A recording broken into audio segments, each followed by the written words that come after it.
তারাপুরের 7 দফা দাবিতে সিটুর মিছিল ও ডেপুটেশন। বিড়ি শ্রমিকদের ন্যায্য দাবি দেওয়া নিয়ে আন্দোলনে নামল সিটু।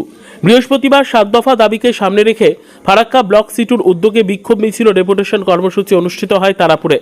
আকুড়া থেকে শুরু হওয়া মিছিল 12 নম্বর জাতীয় সড়ক ধরে তারাপুর হাসপাতাল পর্যন্ত পৌঁছয়। সেখানে অনুষ্ঠিত হয় এক সংক্ষিপ্ত পথসভা। পরে 5 জনের প্রতিনিধি দল হাসপাতাল কর্তৃপক্ষের কাছে ডেপুটেশন জমা দেয়। অনুষ্ঠানে উপস্থিত ছিলেন সিটুর ফারাক্কা ব্লক সম্পাদক মোজাফফর হোসেন, সভাপতি দিলীপ মিশ্র, মতিউর শেখ, আমিনুল হোসেন মিয়া সহ সংগঠনের অন্যান্য নেতৃত্বরা। সংগঠনের পক্ষ থেকে জানানো হয়েছে, শ্রমিকদের ন্যায্য দাবি পূরণ না হলে আন্দোলন আরও জোরদার করা হবে। আজকে তারাপুর হাসপাতালের যে কয়েক বছর ধরে জীর্ণ দশা, হাসপাতালের সমস্ত পরিকাঠামো ভেঙে পড়েছে, চিকিৎসার ন্যূনতম সুযোগ সুবিধা নেই এবং এখানে ওয়েলফেয়ারের যে অফিস ছিল বিড়ি শ্রমিকদের জন্য, সেই অফিসটাও বর্তমানে নেই। ফলে বিড়ি শ্রমিকদের যে ওয়েলফেয়ারের সুযোগ সুবিধা সেটাও পুরোপুরি বন্ধ।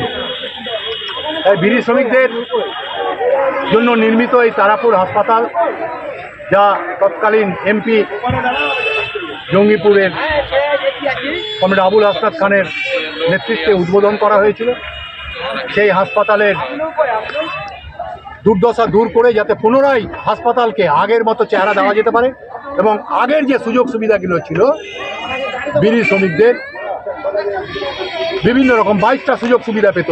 তাদের বিভিন্ন রকম রোগের জন্য চিকিৎসার খরচ, ছেলে মেয়েদের পড়াশোনার খরচ, মাতৃত্বকালীন তাদের ডেলিভারি খরচ, এই ধরনের যে সুযোগ সুবিধাগুলো ছিল, বাড়ি নির্মাণের জন্য সুবিধা দেওয়া হতো, সেই সুবিধাগুলো যাতে ফিরিয়ে দেওয়া হয় তার জন্য আমরা 7 দফা দাবি জানিয়ে এবং এই হাসপাতাল যাতে পুনরায় আগের চেহারায় ফিরিয়ে আনা হয় এবং পর্যাপ্ত ডাক্তার আগের মতো এবং পরিকাঠামো, বিভিন্ন মেশিনপত্র যেগুলো অকেজো হয়ে গেছে এবং জীবনদায়ী যে সাপোর্টিং ব্যবস্থাগুলো থাকে, অক্সিজেন, ইসিজি, এক্স রে, তার সমস্ত রকম প্যারামেডিক্যাল স্টাফ, নার্স যাতে পর্যাপ্ত পরিমাণে আসে, এখানে যাতে ওয়েলফেয়ারের অফিস পুনরায় খোলা হয়, আমরা এই দাবি আজ জানালাম।